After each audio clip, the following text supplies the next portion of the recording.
వ్యాస్ గారు, విష్ణు గారు, శ్రీరామచంద్ర పిల్లా వెంకటేశ్వరరావు గారు, అతి ముఖ్యంగా రంగా గారి అభిమానులందరికీ పేరు పేరు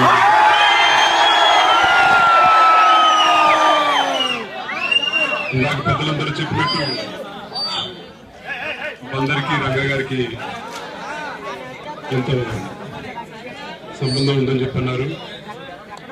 వాస్తవంగా చూసుకుంటే మా జన్మకి ఇదే ఈ ఊరే కారణం. ఎందుకంటే రంగా గారు ఆ రోజు ఇక్కడికి వచ్చి చిరకలపల్లి పెళ్లి చేసుకున్నారు.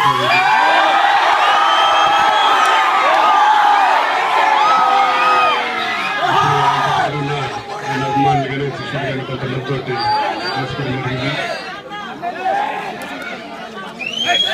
రంగా గారు అని చెప్పంటే కులం కింద బతుకు కింద రంగా గారి కులం బలం ఉండొచ్చు, కానీ ఆ బలం అనేది 10 మందికి ఉపయోగపడాలని చెప్పని 10 మంది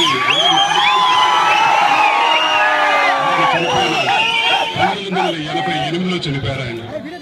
ఇవాళ కూడా కాంస విగ్రహం మళ్ళీ ఎవరో దుండగులు విగ్రహం పగలగొట్టి కాంస విగ్రహం ఇవాళ కూడా ఇన్ని సంవత్సరాలు కూడా ఏర్పాటు చేశామని చెప్పంటే 10 మందిని కలుపుకుని తీసుకెళ్లారు.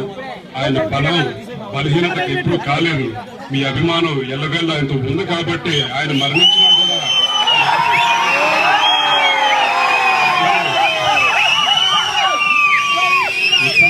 చెప్పని మనస్ఫూర్తిగా కోరుకుంటున్నాను. రంగా గారి గురించి ఒక చిన్న 2 విషయాలు చెప్తాను. ఆయన ఆలోచన ఎలా ఉండేదని చెప్పంటే, ఒక చెప్పులు కుట్టుకునే అతన్ని ఆ రోజు కార్పొరేటర్ చేశారు. జిలేబీ బండి పెట్టుకునే అతన్ని కార్పొరేటర్ చేశారు. ఒక సినిమా థియేటర్ లో టికెట్ కట్ చేసి అతన్ని తీసుకొచ్చి కార్పొరేటర్ చేశారు. అనగబడ్డ ప్రతి ఒక్కడు కూడా నా తోటి వాడే అని చెప్పని ఆ రోజే గుర్తించారు. కాబట్టి ఇవాళ దాకా కూడా రంగా గారి పేరు మీద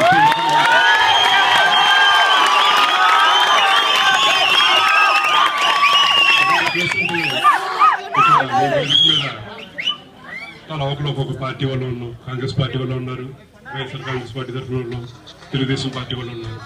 కానీ రంగా గారి విషయం వచ్చేసరికి మాకు పార్టీ లేవు, మతాలు లేవు.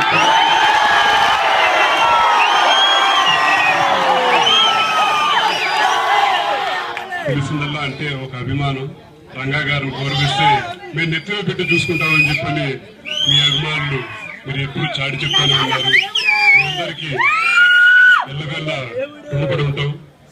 అలాగే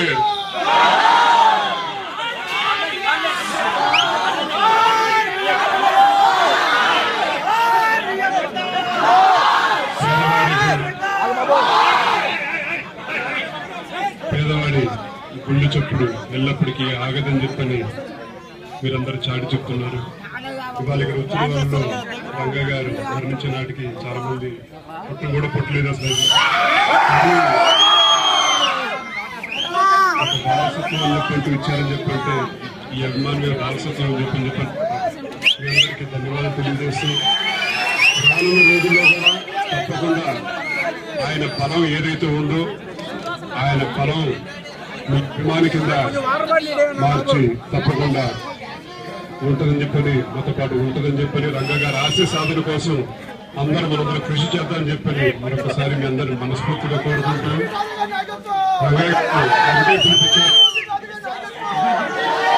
రంగా గారు ఒకటే పిలిపించారు. అది ఆనాడు ఎప్పుడో 70 80 వచ్చిన పిలిపేది. ఆనాడు ఎంతో మందికి అర్థం కాలేదు. కానీ ఇవాళ చూస్తుంటే వాస్తవంగా పరిస్థితుల్లో ఎంతో అవసరం చెప్పి అనిపిస్తుంది. చేయి కలుపు, చేయి జాగ్రత్త గెలుపు అని చెప్పి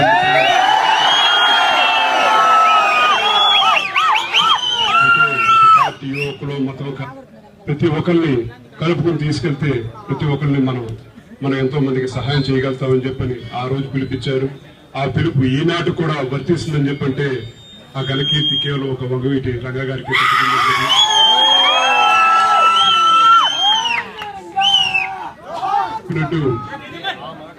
జైల్లో ఉన్నప్పుడు ఒక ఇండిపెండెంట్ కార్పొరేటర్ కింద ఆ రోజు పోటీ చేశారు. ఆ రోజు గుర్తు ఏంటంటే సైకిల్ గుర్తు పెట్టి అప్పటికి తెలుగుదేశం పార్టీ పెట్టలేదు. సైకిల్ గుర్తు మీద 3 రంగులు వేసి జైల్లో ఉంటే ఇండిపెండెంట్ కార్పొరేటర్ కింద గెలిపించారు. ఆ రోజు మొదలైన రాజకీయం ఇవాళ దాకా కూడా కొనసాగుతూనే ఉంది. ఆయన మన మధ్యలో లేకపోయినా సరే మన ప్రతి ఒక్కరి గుండెల్లో కూడా ఎప్పటికీ ఉంటారని చెప్పని